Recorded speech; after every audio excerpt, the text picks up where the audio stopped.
Hey, stay-at-home super dad here.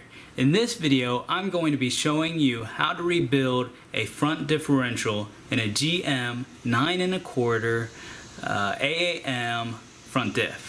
Now this will apply to any 3/4 or 1-ton truck with an independent front suspension made by General Motors, pretty much. That's somewhere around 99 and newer trucks. I've seen this in some of the Hummers.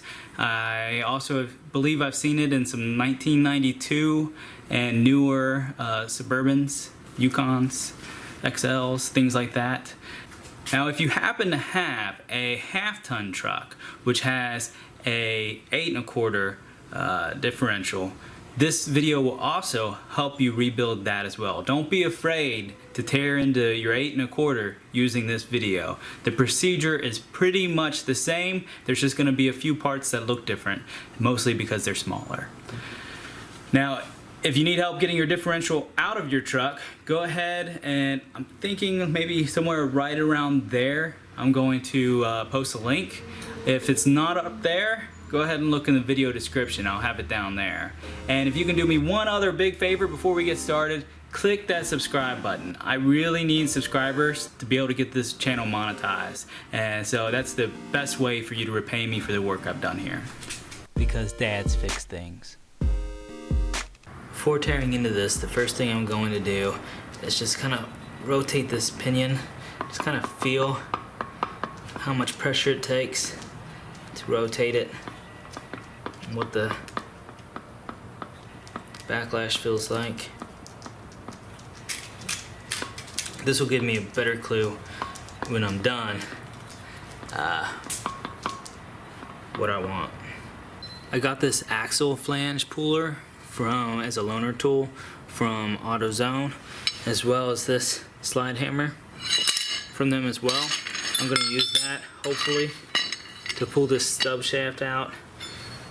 These can be very difficult to remove.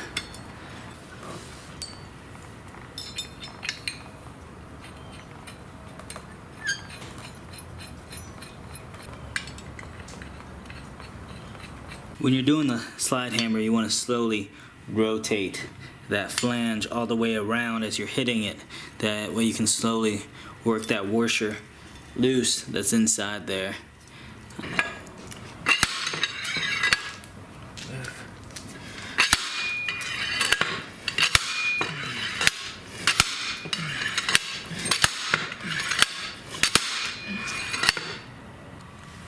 Since I had no luck getting that axle shaft out, I'm gonna go ahead and just break this thing open.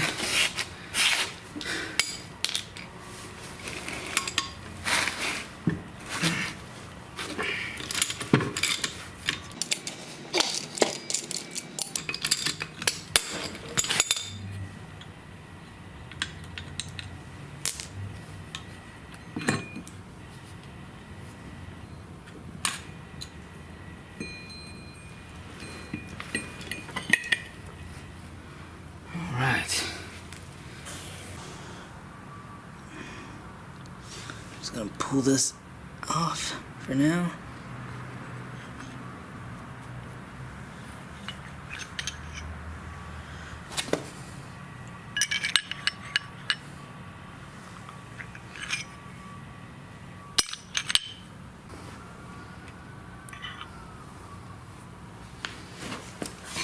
Right here, you can see it, is the snap ring that actually keeps that in. So what I'm going to do is just remove it.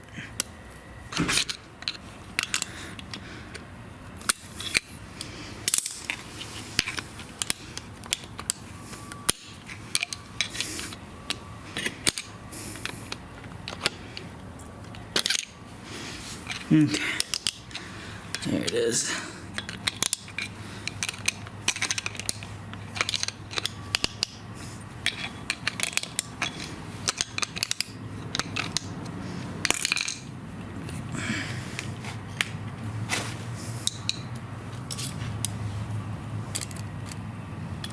Little C-clip.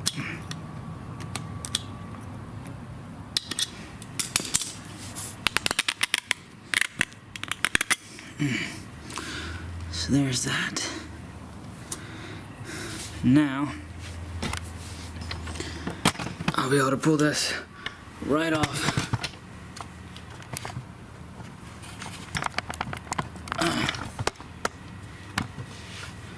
That axle. Like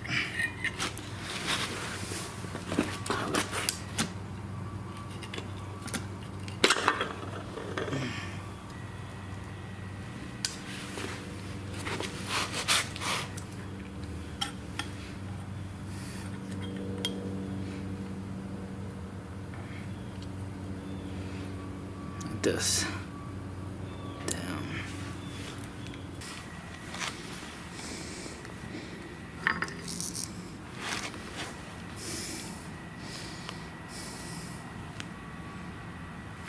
Going to remove this vent cap. This is a 24mm socket.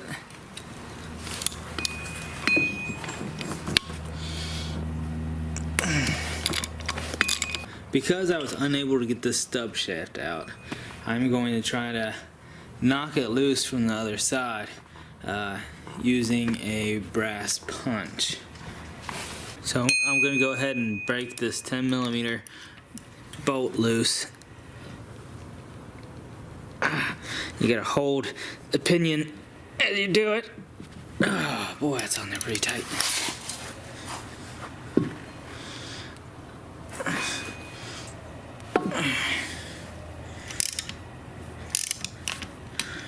Okay.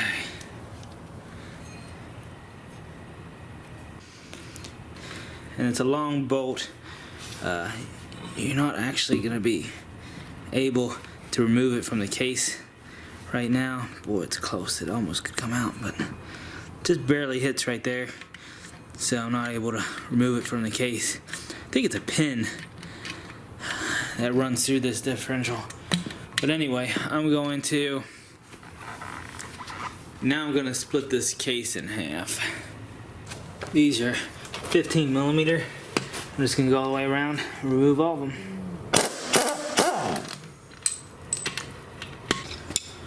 Okay, I'm gonna start separating this. I know there's a dowel or two in here that hold it together even when the bolts are out. So I'm just gonna try to, I think that dowel's down here. Looks like, okay, so I got one out. The other one must be on this side. Gonna be a little harder to remove.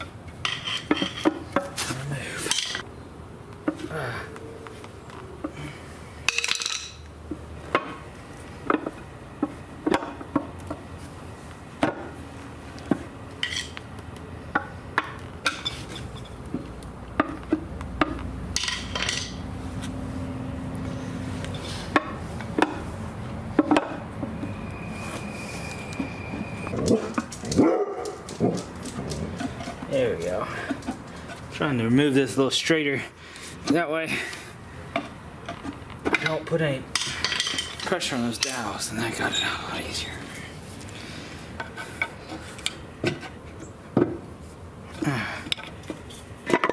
There we go.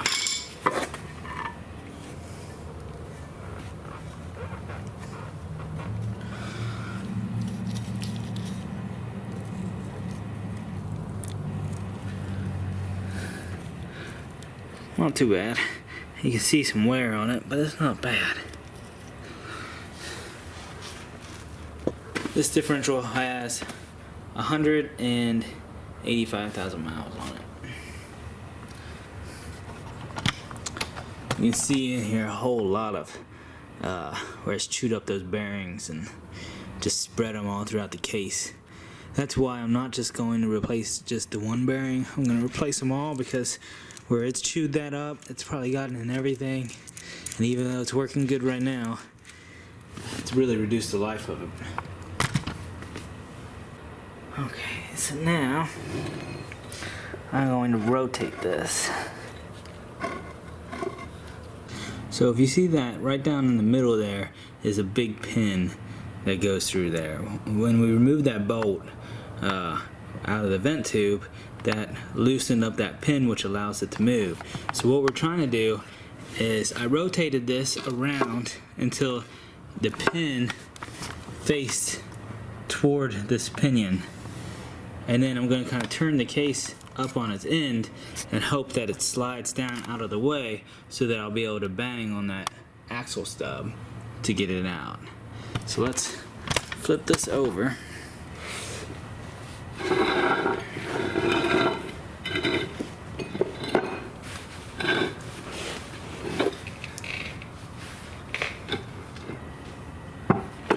It hasn't moved on me.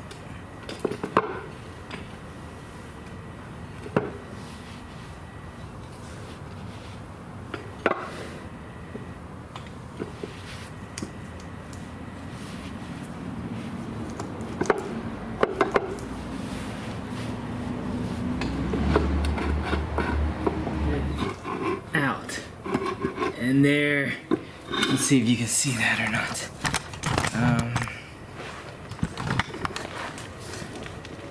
Yeah, you can see right there, it's falling out. Right, kind of how I wanted it. And that's, it looks like as far as I can get it out. But what that's done is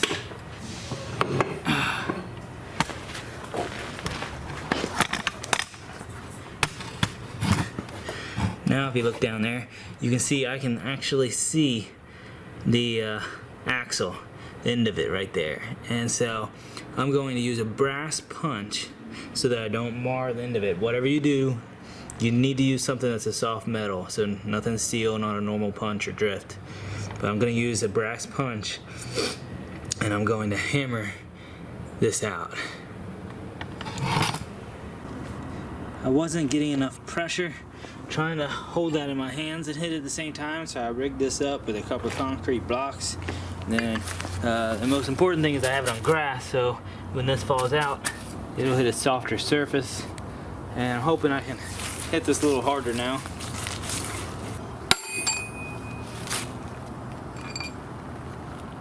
Trying to make sure I'm not messing the axle up, which I'm not, so that's good. That C-clamp is a doozy to get past. Oh, there we go. Now she's coming. Alright, so I just took a real good hard hit. I'm going to reach my hand down here and kind of grab this end as I drive it the rest of the way out.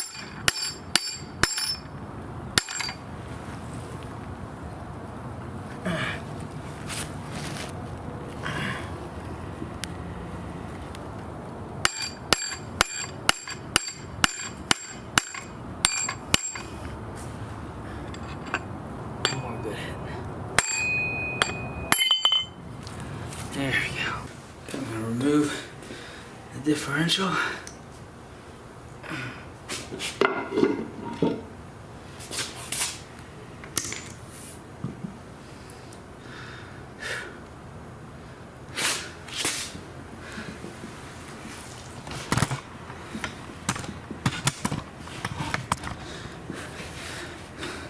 So this is the bolt that was in the vent, and so when you move that out, that allows this pin to slide back and forth and out of your way. This pin here, which, so you're trying to get that down out of your way so that you can push your thing through there, push your punch through there. This is 1 1/4. Remove that nut.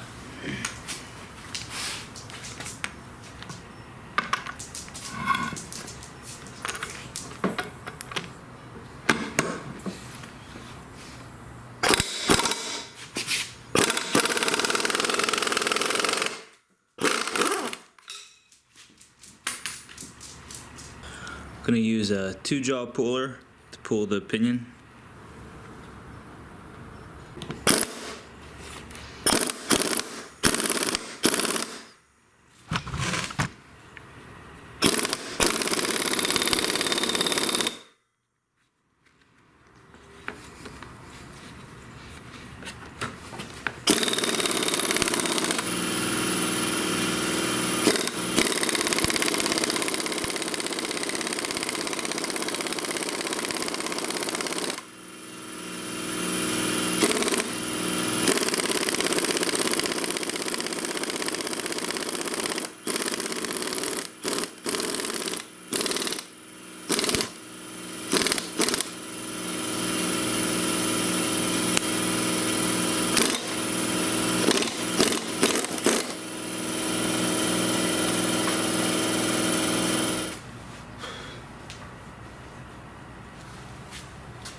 try pressing this out. Got this new press. I'll take advantage of it.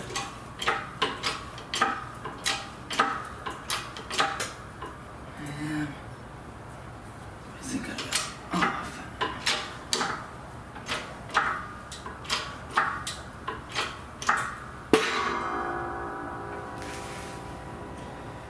Starting to come.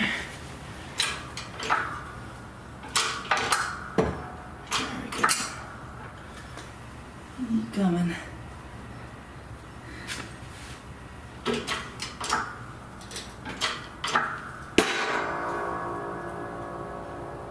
Man, that sucker's in there.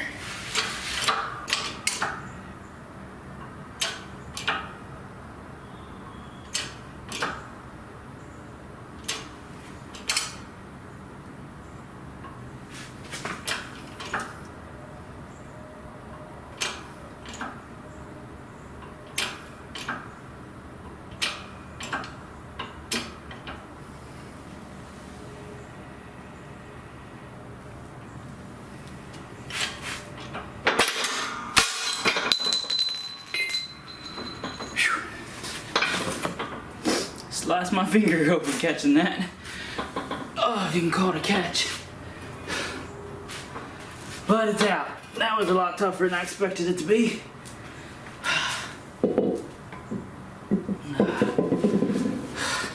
Ugh.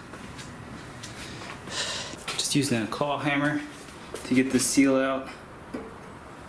This out of the way.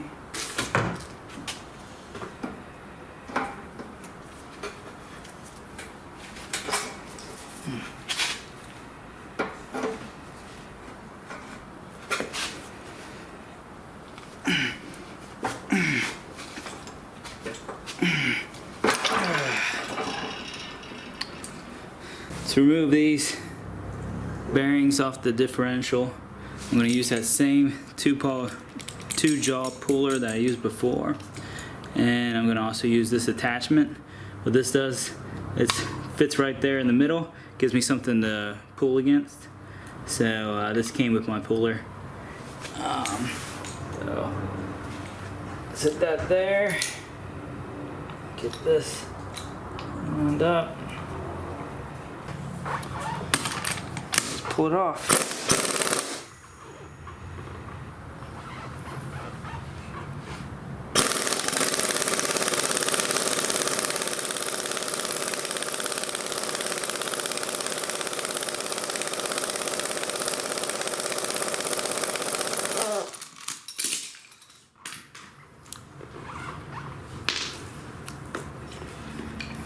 Alright, it's off.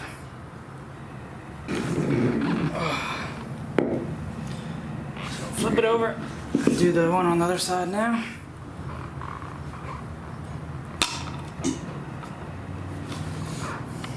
Got this all set up on the other side. Let's pull it up.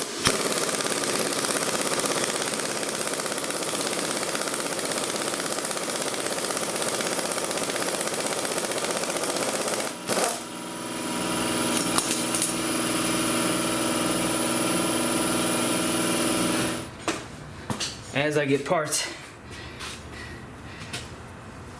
bearings off and parts are ready for the parts washer, I go ahead and I start soaking them in there.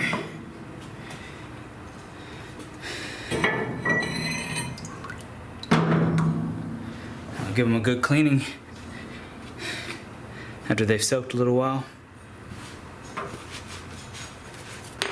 Try to remove these bearings from the housings using a punch.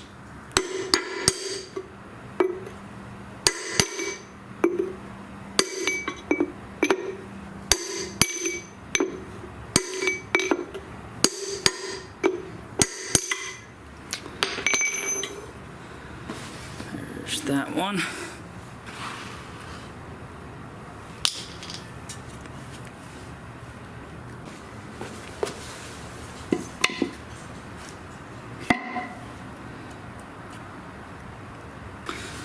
This one I'm going to remove the seal first with a hammer.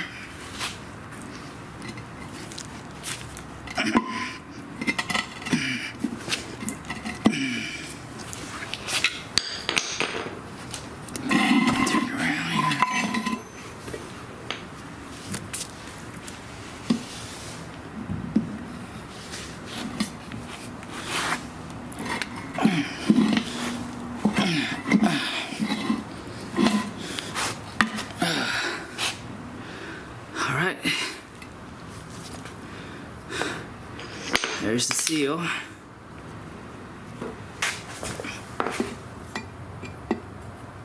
Gotta make sure I don't hit the housing at all.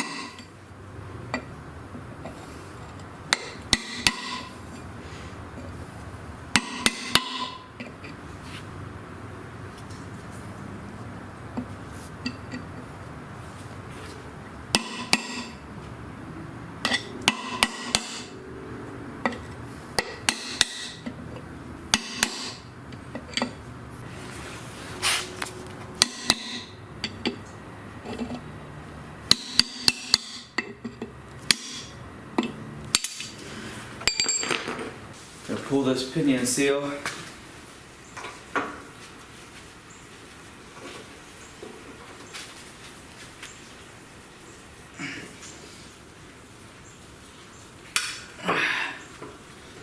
What's in there?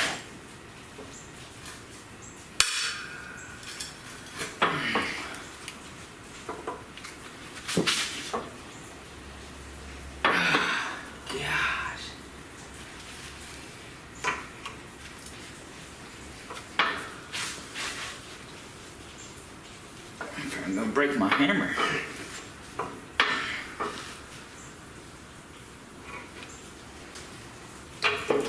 Alright, let's try this again. I felt it starting to come finally. Boy, that thing takes a lot of pressure. Alright, there's that pinion seal. And there's the bearing.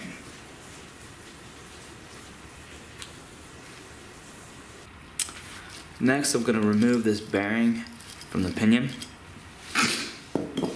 To do that, I'm going to use a egg splitter, also called a bearing separator.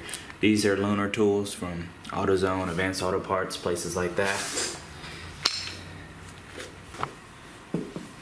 So because the jaws of my puller aren't long enough to be able to use it on here, and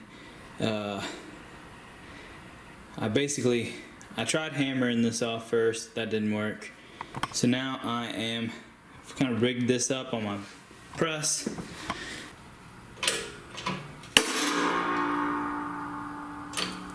Alright, that was good. There we go.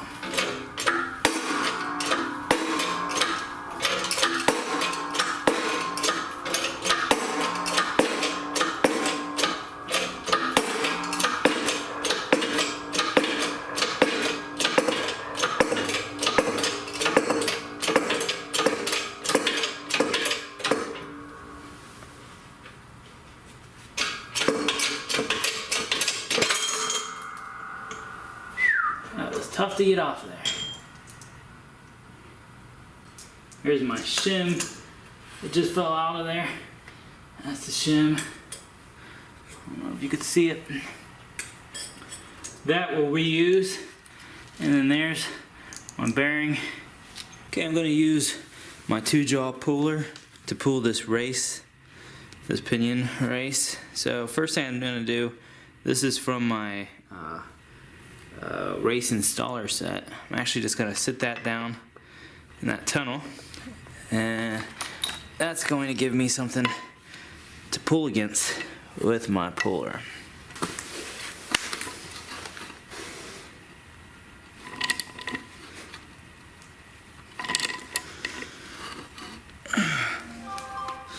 These things are in there tight.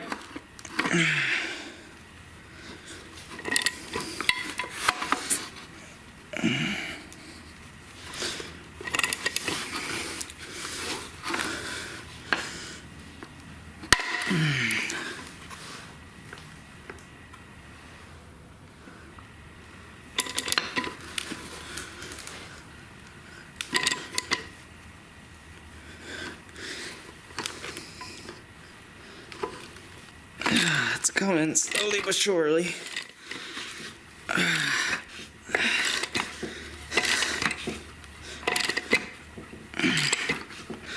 I tell you right now, I'm not looking forward to trying to install this race.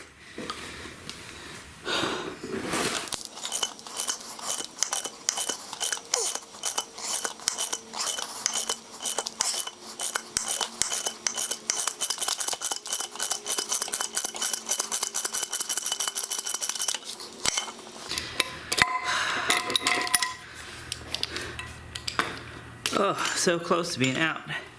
That darn puller just fell out. So my puller only took it out that far, and then it won't budge it anymore because I can't get it to grip. It keeps falling out. So now that I have it that far out, I'm just gonna knock it out the rest of the way, I hope, with this brass punch.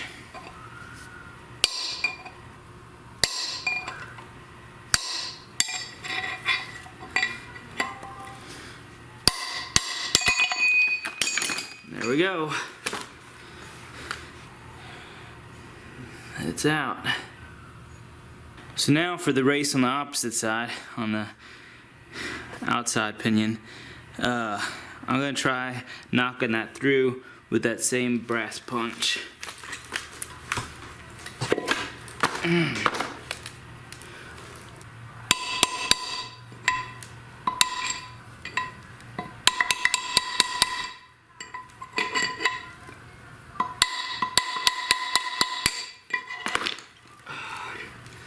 Tell this is not gonna go well.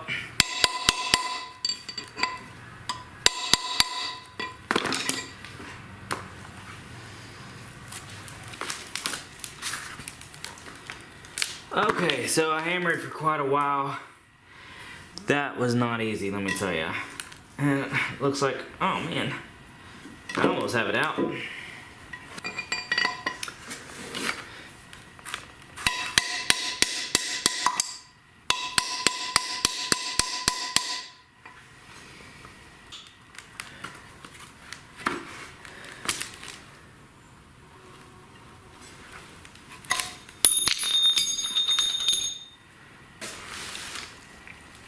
This is a floating brace and will likely just fall out. If it doesn't, one thing you can do is just heat it up and turn it upside down, and it will probably come out then. What that allows you to do, and that's actually what I'm going to do, is or actually what I did is I heated this up, and it just fell out on its own, and then I didn't have to mess with the adjuster, and I could keep everything set up the way it was. If it does not fall out for you, what you need, you'll bend this tab up, and then you will turn this clockwise. So you're actually going to turn it in, and as it turns in, it'll press out that race for you. I have one more race left to get out, this one right here, and it's throwing me through a ringer. I believe it's meant to be pulled out the same way we pulled out this pinion, this inside pinion race. It's got two spots where a puller could grab, and then I could sit something there and just pull it right out. It'd be great. Unfortunately, I do not have any pullers with teeth small enough to fit down in there. And you would even think like maybe a pilot bearing puller or something might fit in there, but it doesn't. So I think what I'm going to do is take this over to a buddy's house, and we're going to use an old welding trick to get races out. And I'm going to have my buddy just weld a bead around this race, and then it heats up, and then when it cools back down, it'll shrink toward that bead and shrink this race enough that it'll just drop right out. So that's what I'm going to do. So I couldn't get a puller to fit, so what I've done is taken a grinder to this, and I don't know if you can see it, but I've basically grinded off the end of this puller so that it'll fit down into that groove.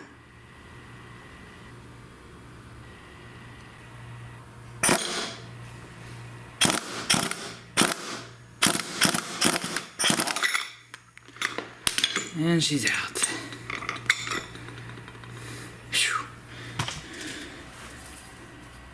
In this stub, there is a small needle bearing. And this bearing is very difficult to remove.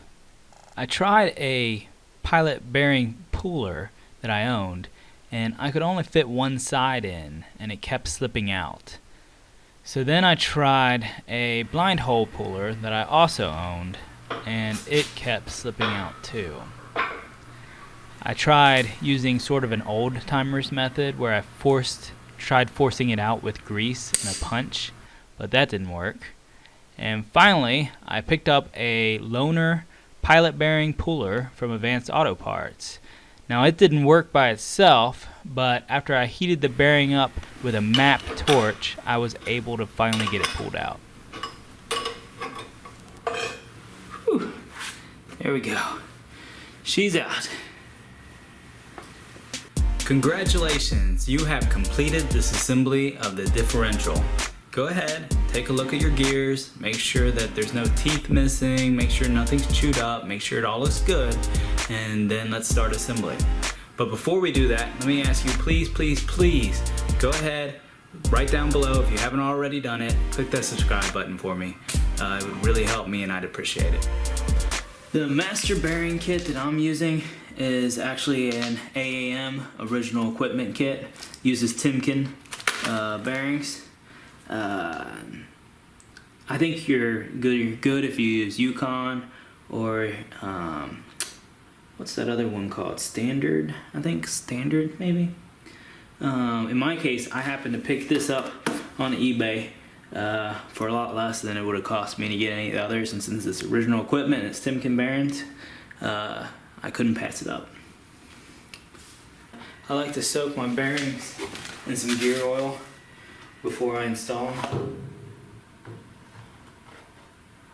I have my original shim in place already.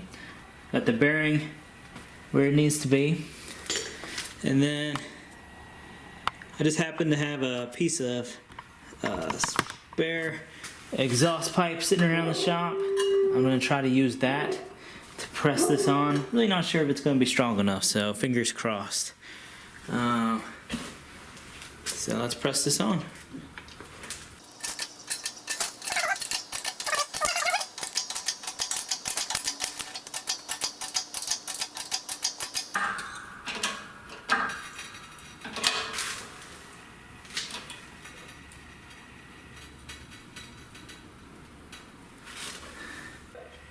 Looks good. Got my differential up there. New bearing coming up. This is a rental tool. It's a bearing and race installer. Or it's not a rental tool, it's a loaner tool. Bearing and race installer that you can get from places like AutoZone. I'm going to press it on with that, and then I'll show you what I do once that won't take it far enough.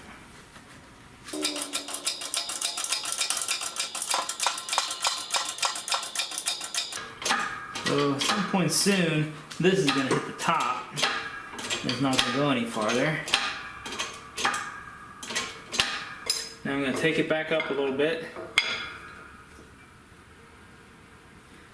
So about there. Look at it. Yeah, so I'm not all the way down. I need to go just a little bit farther. So what I'm going to do is pick up the old bearing, wipe it off a bit, pick up that old bearing, I'm going to sit it on here, and then have that over top of it. And now I'm going to press it on again. And that'll allow me to get it all the way down. You can do the same thing if you're hammering it or whatever. Now it's on there real nice. Now I'm going to flip it over and do the other side. I've got to think up a good way to mount this so that I don't put any pressure on that new bearing. Okay, I flipped it over. I've got the barrier hanging down in here, or the bearing hanging down in there with no pressure on it.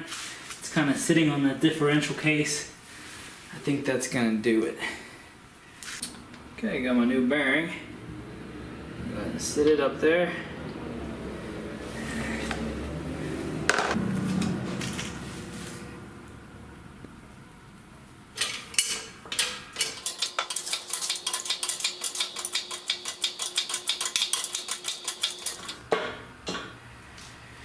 Now have both those differential bearings on.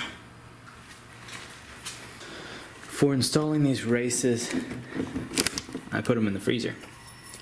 I strings them a little bit. Makes them easier to install.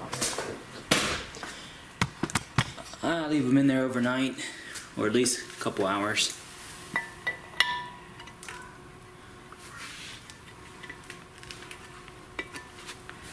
That should allow that one to get pressed right on. In your rental kit, the largest bearing or race installer is 3.18 inches, which is not big enough to. It's too small. So I'm actually inserting this into the old race, and then we'll press it on using the old race.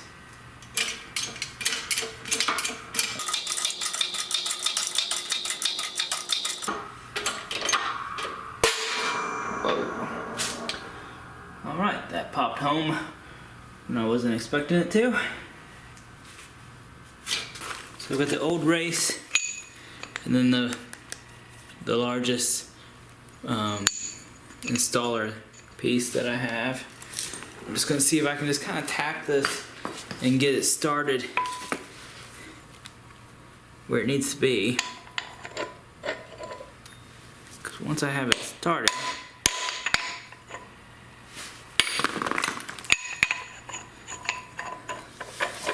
then I'm going to try to press it in.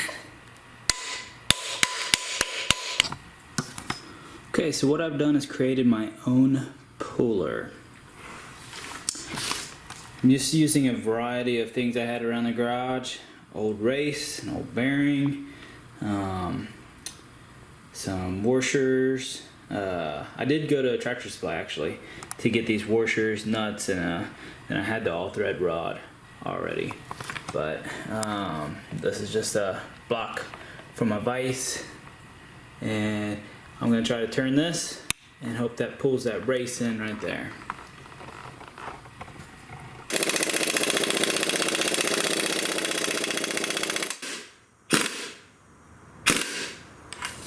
Okay, I think we're at the bottom.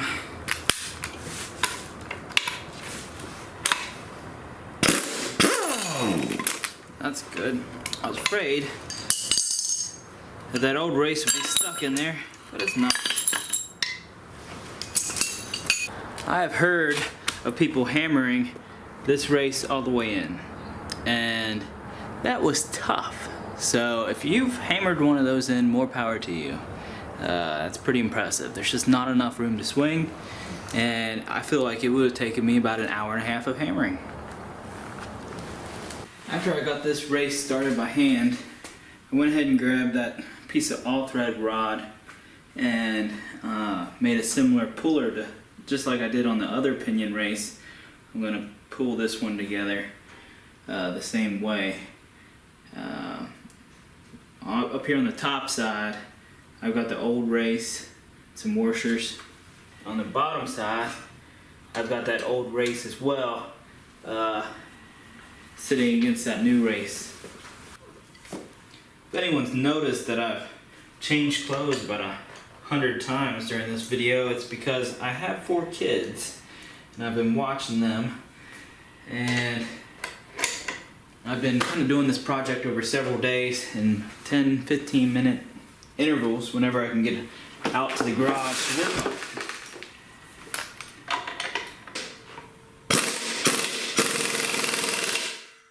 I'm just going to try to press this thing in. It already feels like it's wanting to cock sideways.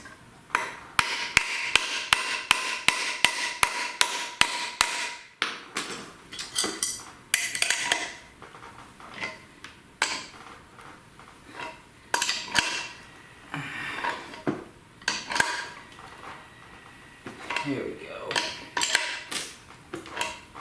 There, she's pressing.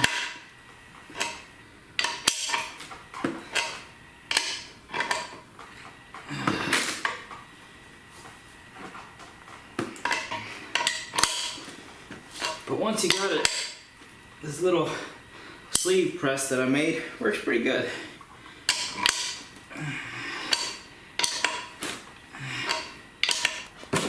Might be best not to use an impact with it. Alright, I think she's home. Alright.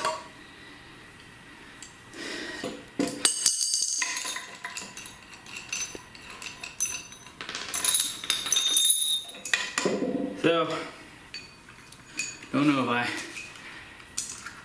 so this is what I had on the back side. This is the old race and bearing and then some washers. And then on the front side, I had the old race and some more washers.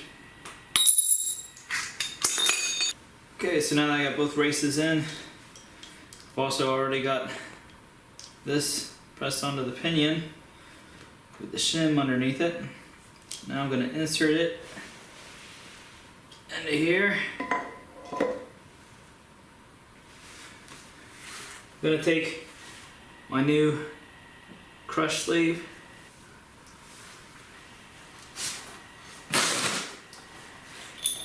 insert it over the top.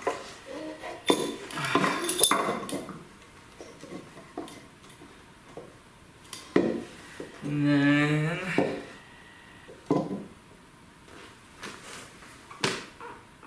my new bearing.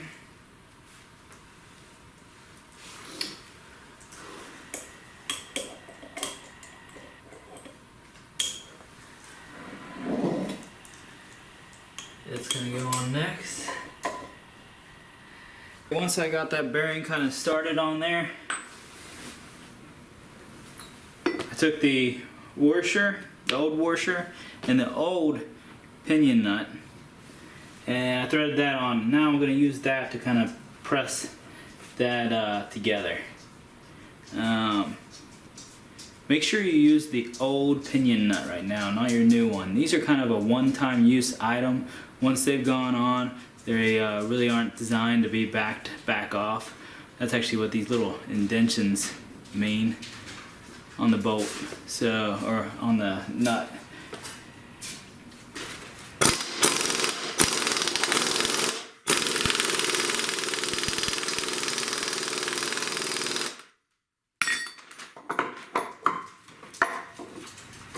So I'm trying to get all this play out of here. Get it down to the point where I'm ready to start crushing that crush washer.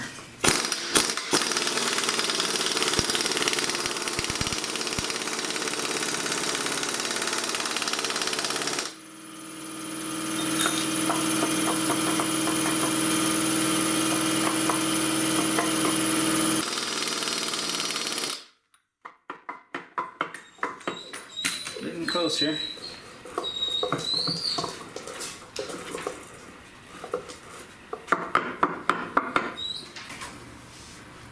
So we're going to be setting the pinion preload. Now that I've got all the play taken out of this to where it's down on that crush sleeve, before I can move this in and out, I'm going to take one of these bolts, go ahead and insert it.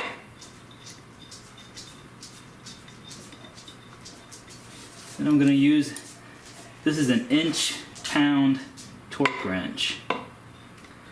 It's kind of difficult to find inch-pound torque wrenches because they're not used very often.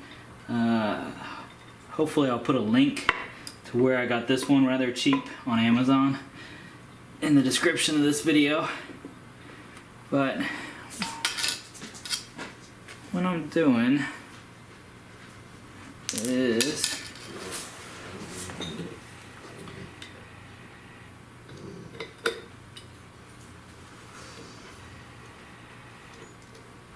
so I'm just kind of moving this back and forth, and that's going to tell me right now I'm not really getting any torque, so it's not tight enough. But let's tighten it up a little bit.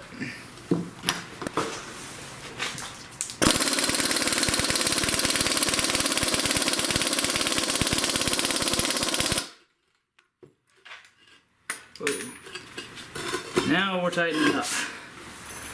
Hopefully I didn't go too far. Oh yeah, that's much better. So I'm setting the pinion preload right now, and different differentials require different preload. This is a GM 9 1/4 independent front suspension differential. So what I'm looking for is, since I have new bearings, I'm looking for 15 to 22 inch-pounds on here. And you just kind of do a quick turn and kind of see. I'm like at 8, 9 right now. Yeah, I'd say I'm at 9 right now.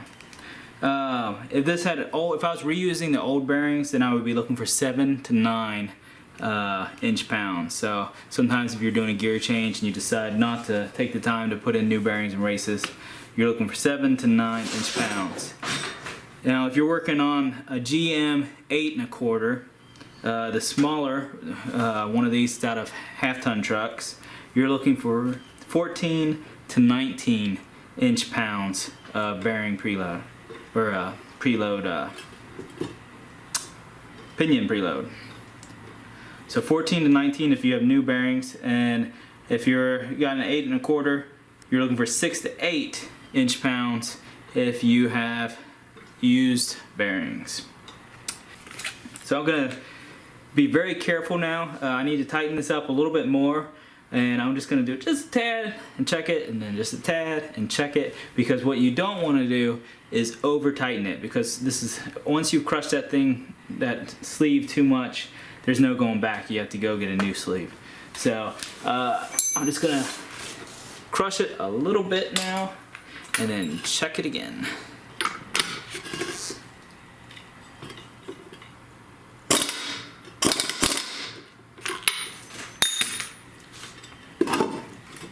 I wish I still had my gloves on.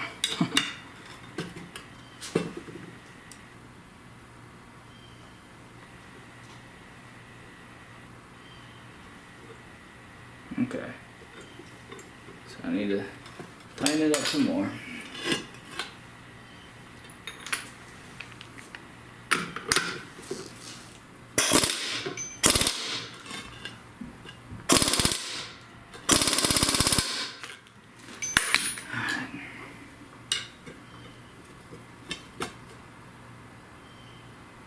Okay. So that took me to 18, which is right pretty much at the max. Or actually, that's right in the middle. That's right where I want to be. For a second it scared me. I was looking at that 8 1/4. I was like, oh, don't want to be more than 19, but no.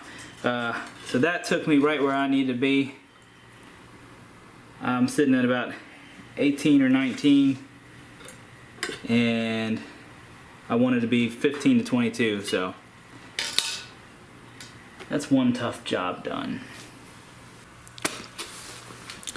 Now that we have that tightened to where we want it, I'm going to pull this nut back off. We've still got to install the seal.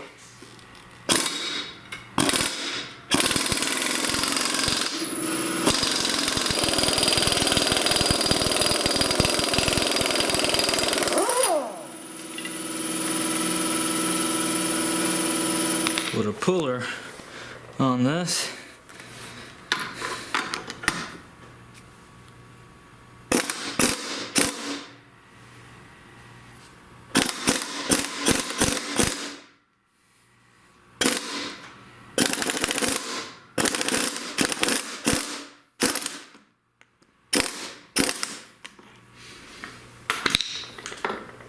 Got my new pinion seal. I like to go ahead and just put a little bit of a gear oil on it. They come with some lubrication, but it doesn't hurt to just get them nice and wet.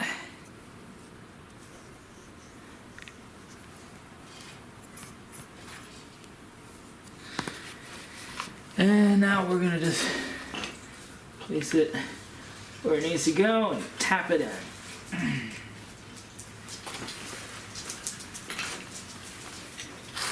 Got this brass mallet. If I can get it to go in even with it, that would be nice. If you're wondering why I didn't already have the seal on when we did the other steps, it's because, I don't know if this is true or not, but I've heard it can throw off your pinion measurements. So it's a good idea just to install it afterwards in case that happens to be true.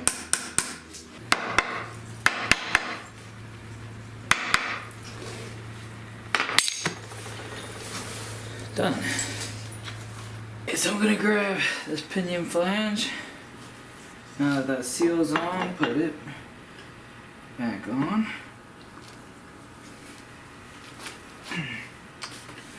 Take a washer, put it on. And brand new pinion nut.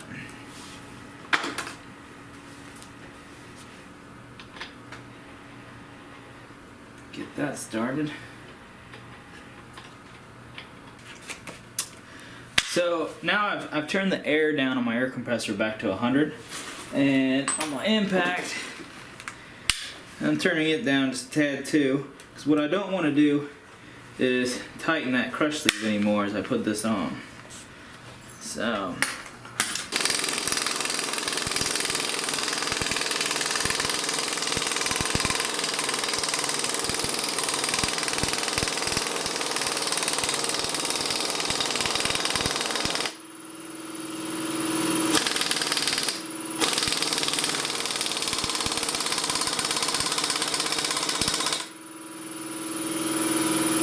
put a little gear oil on this, and this one's going to go in with the writing facing down. That's the way the old bearing was installed, and this one just goes flat.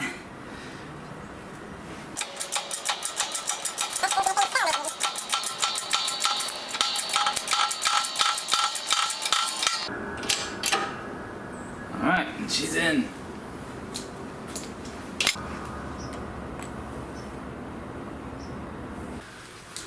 Okay, if you weren't able to get that axle stub out with a slide hammer earlier, and you had to take this apart to do it like I did, now's a good time to reinstall this bolt so that it doesn't, so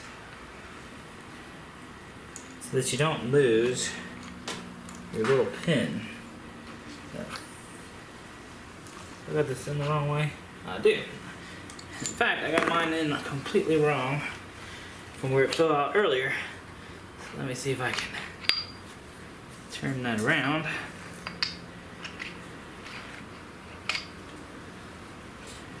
Get these spider gears lined up. There we go. Okay, there it is. So, if you don't put this in, it's liable to all fall apart on you. So don't forget this. It's a 10mm socket. I don't know what the torque specs are, but I'm just going to tighten it pretty good. Probably not a bad idea to put some Loctite on it. Now it's time to set our backlash. And we'll set that down in there. Okay. Now, we'll grab the other case half, and this has been sitting there a little bit, it's got some junk in it, so I'm going to clean it again real quick. Okay, now that I got that clean,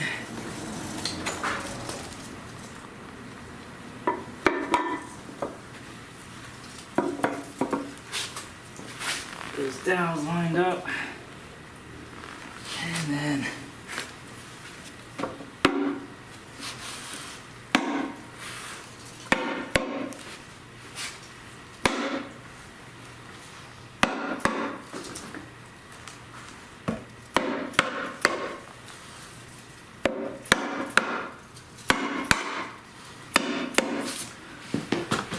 alright, got it sealed back up.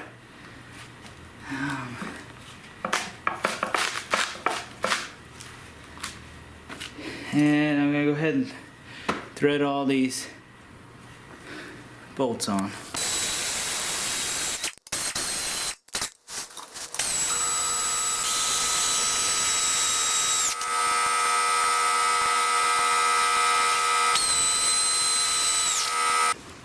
so we're gonna measure backlash. What I've done is I've set this differential up with my dial indicator. One thing to note is you don't want this to wobble. You don't want this to wobble at all. So I sat a tire on top of it, put a hammer underneath it, and kind of rigged it so that it's nice and stable and doesn't move, because that'll affect your backlash reading. Okay, good. So what backlash is the amount of play back and forth in this pinion flange. Most differentials, you wouldn't read it this way. This one's a little different. You're going to read it from the flange. You're going to take whatever reading you get, and then you're going to divide it by 2. So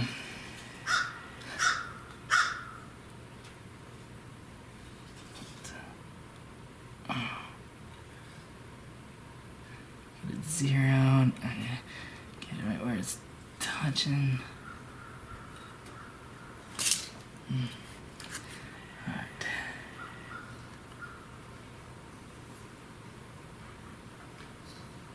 Okay, so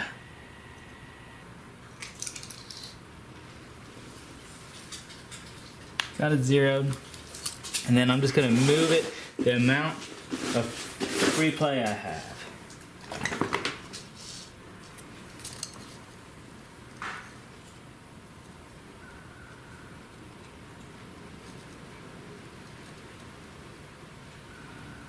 So it looks like I'm only at 6, maybe 8, which divide that by 2, so that means 3 to 4. So that's not good enough. I'm looking for 6 to 10 on in backlash, and that's in 0.001 inches on this differential. It's going to be the same if you're working on an 8 1/4 inch differential out of a half ton. This means it's time to mess with the adjusters. You don't want to make changes to one side without making changes to the other. So it's time to break them both loose. This little tab that prevents that adjuster from moving, I can't even get anything underneath it to pry it up. It just won't budge at all. So I'm going to use my little Dremel here and cut it off, and I'll replace it with a new tab before assembling this.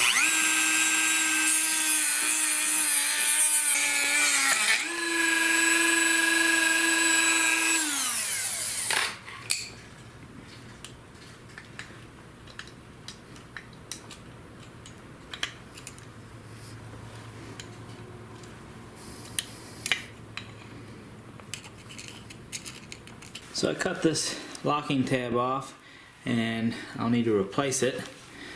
So I'm going to tighten this in like this.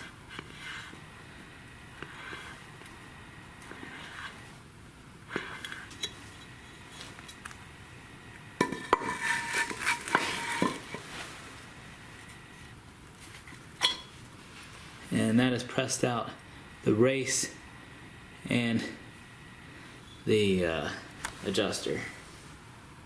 So because I cut the adjuster locking tab off, I have to actually press out the inner piece of that adjuster. So that's what I'm doing now. So I'm going to press this in. Oh, looks like it fell out right there. And that'll allow me to replace that locking tab. So that pressed right out. Make sure you press it from the outside in, because that's the way this lip is on it. I have a new locking tab for my adjuster. What I'm going to do is put a little bit of Vaseline on it to help hold it in place while I press this back together.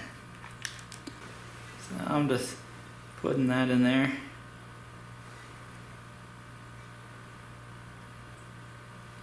And the hope is that Vaseline should keep it in place. Let's press this together now.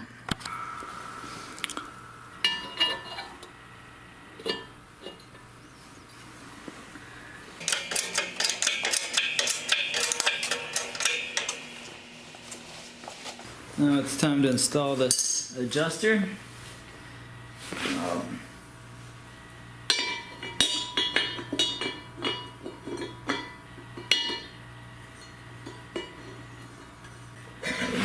Got it threaded.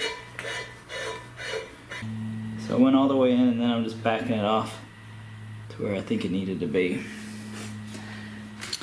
Now I just need to put in this race again.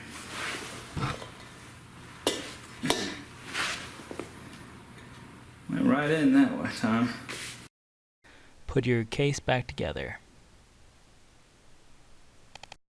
Okay, one trick if you're trying to adjust these adjusters, this right side adjuster, and you don't have the proper spanner tool, what you can do is loosen up your case. And just kind of loosen up your case. Let's see if I can get a camera on it. See this little bit of gap here? I don't know if I got the camera on it or not, but when you loosen up the case, it takes the pressure off of that adjuster, and now I can turn it by hand. So I can turn it whichever way I want. So I'll go ahead to try loosening this up a couple teeth and see how that affects my backlash.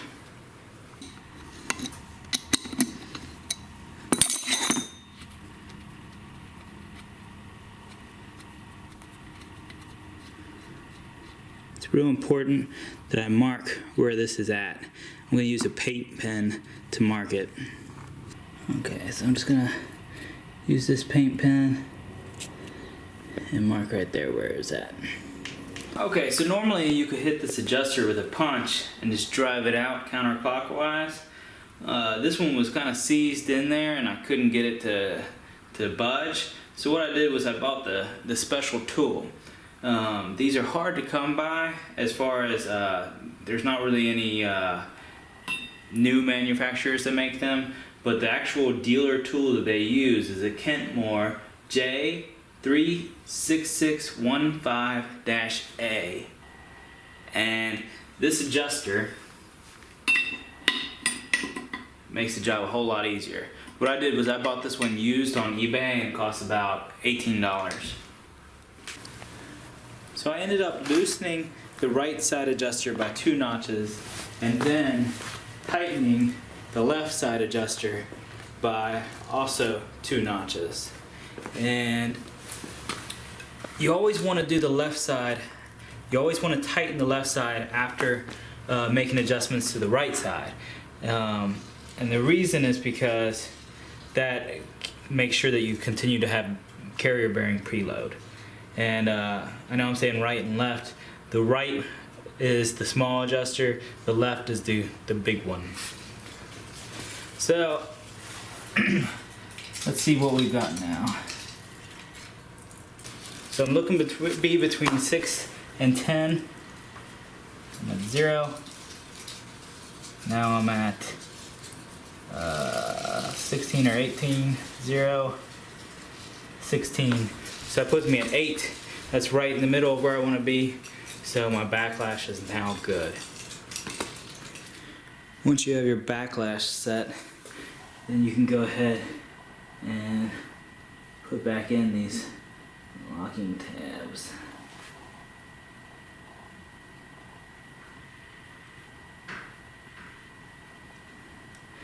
I'll cinch that down with a socket wrench. Okay, I have some gear marking compound here and old toothbrush. And I'm going to paint up these gears and run a pattern and see how it ends up being.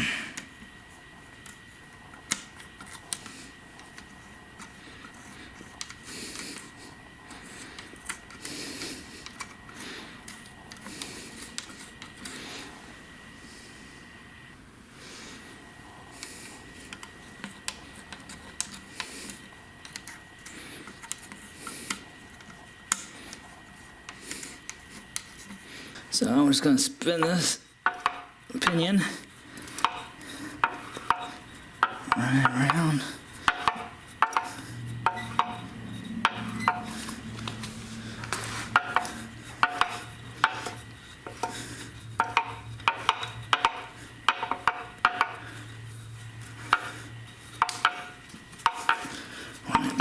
backwards.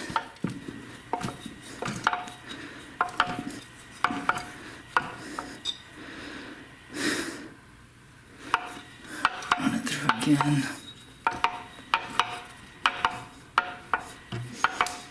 Backwards.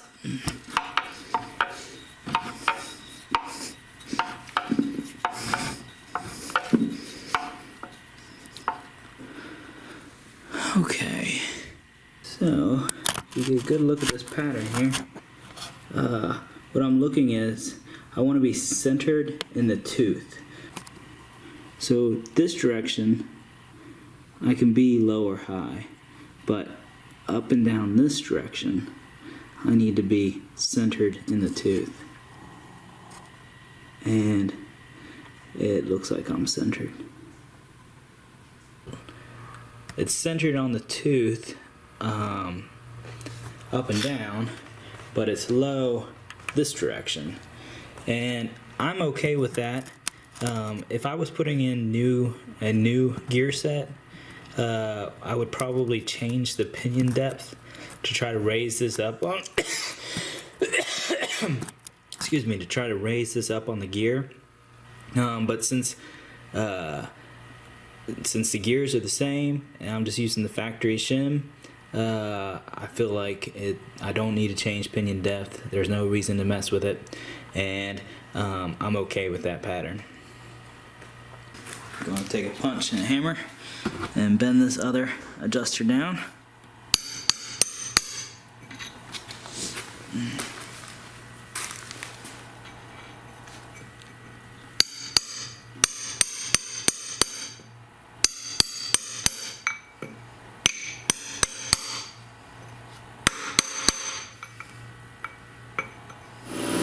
Break this back apart.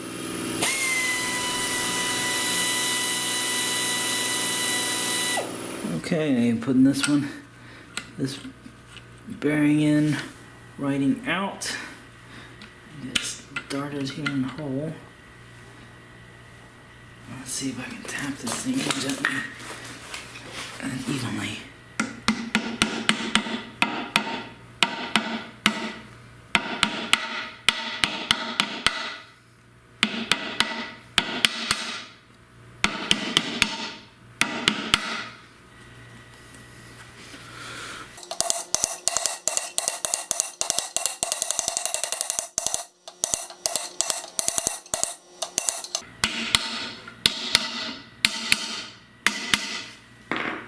Go.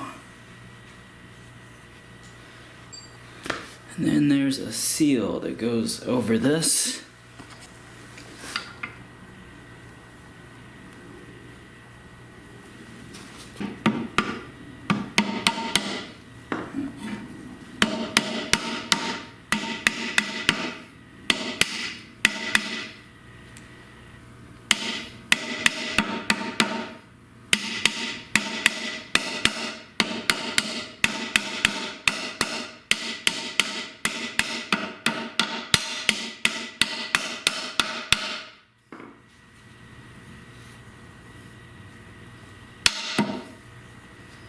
Nothing good. Put in this bearing. I could press these in, but they go in pretty easy with a hammer. And so it's a lot easier than trying to get the press set up.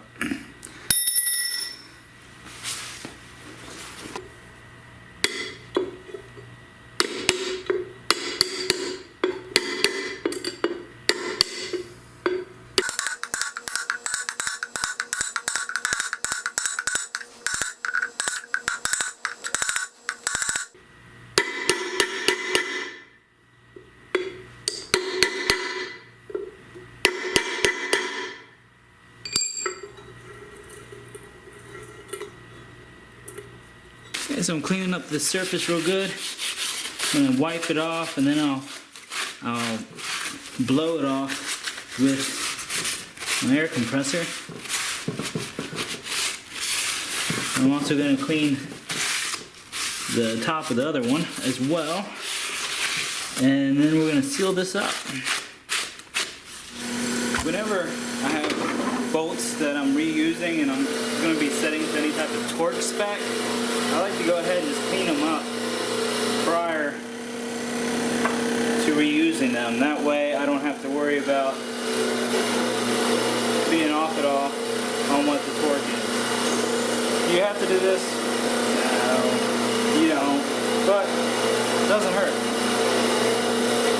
I'm using Permatex Ultra Black to seal this case back up.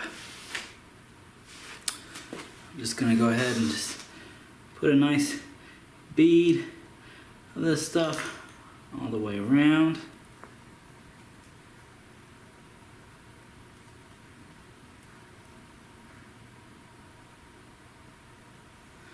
One thing to watch out, I'm not going to do any of this area here.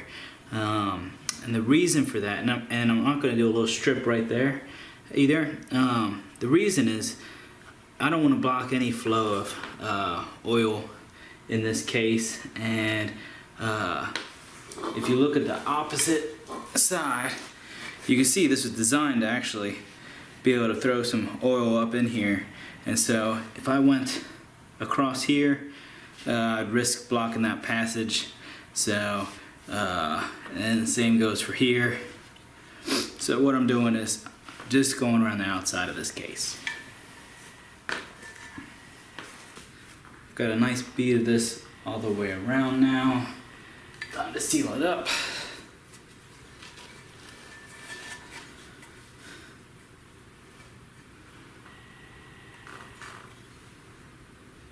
These back on.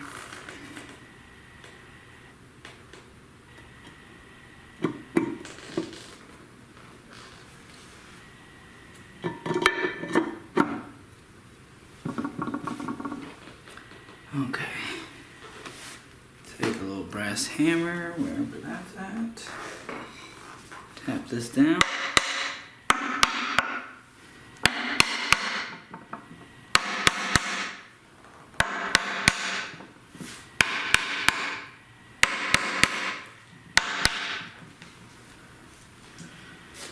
Okay, time to put the bolts in.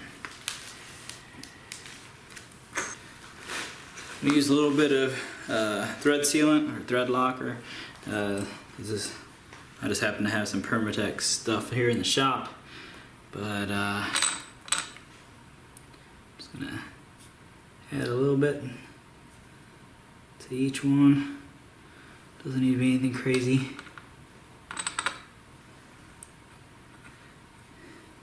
I'm going to get them started, then I'll tighten it down with my air ratchet.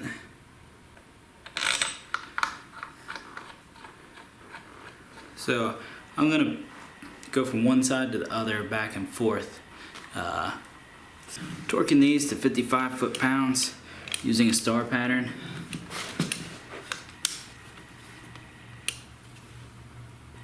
You can go ahead and put this inspection cover back on.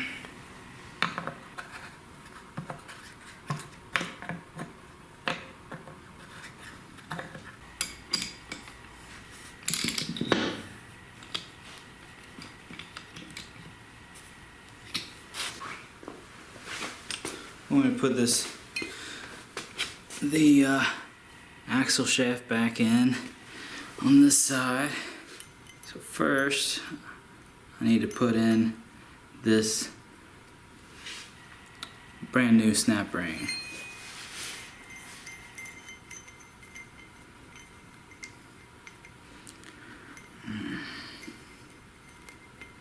Trying to figure out the best way to stretch this thing out and put it on.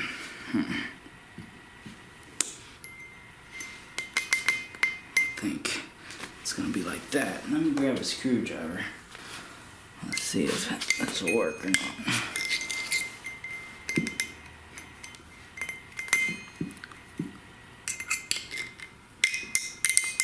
There we go. Okay. So that's now popped into place. Now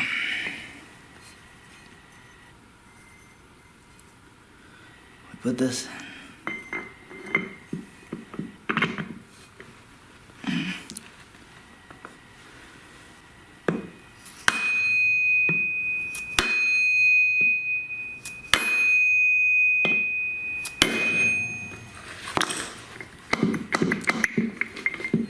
And it's in. Over on the other side, I need to install these. I'm going to use a little bit of Vaseline because I need these to stay in place as I flip this upside down. So I'll put a little bit of Vaseline on that, sit it in there, and let's hope that that makes it sticky enough to stay. I'm going to do the same thing with this.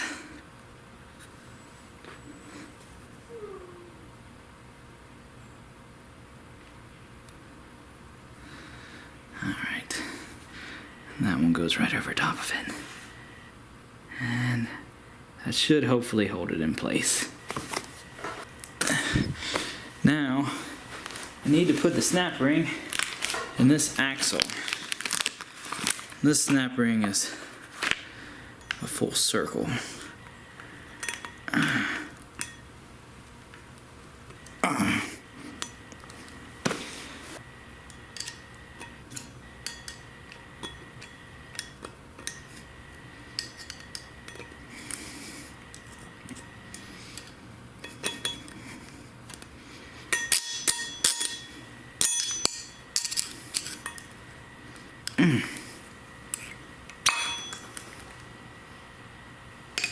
That slide in the spot? It did. Okay.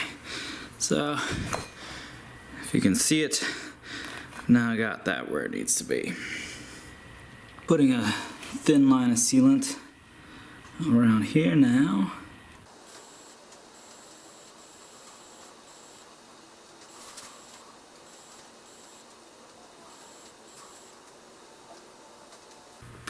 The first thing I'll grab is this axle shaft, the one with the bearing in it. It goes right in like that. Then I'll grab a washer. This washer just sits right on top of there, centered on that bearing. The spring goes right here.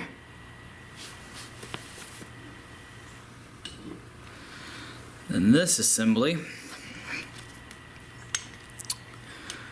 so the big side's going to go down on this. This goes into there, and then it's centered on that spring. And oh, did I just get? Nope, I guess it's just my fingers that got on that. Thought I might have got some RTV on this. Try to keep it as clean as possible in there.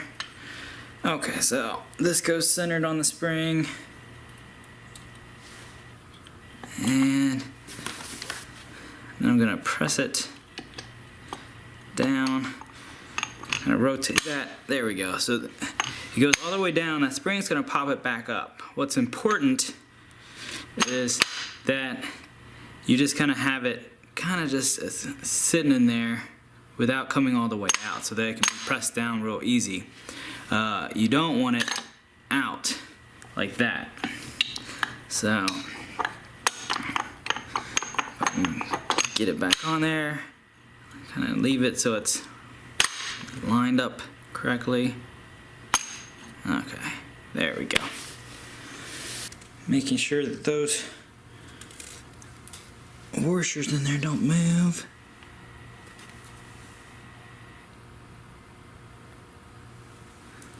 I'll slide this on just like that. Okay.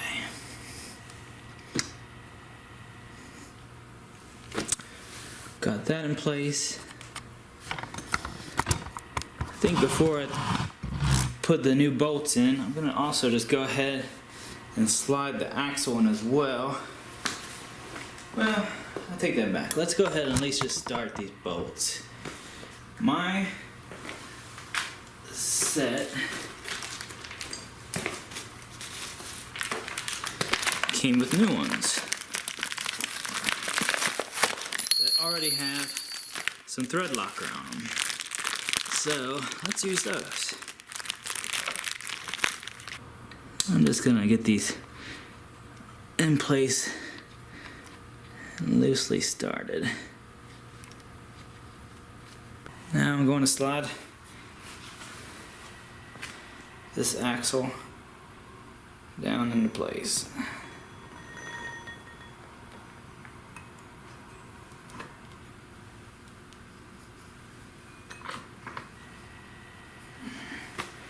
Find my hammer.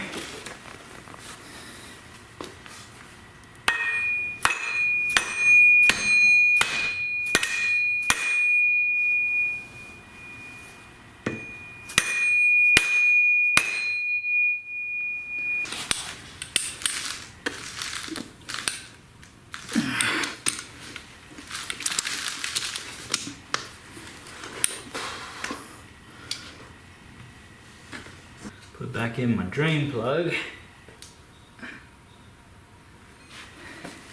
Then I'm going to go ahead and fill this thing up with some Mobil 1 75 weight 90 full synthetic.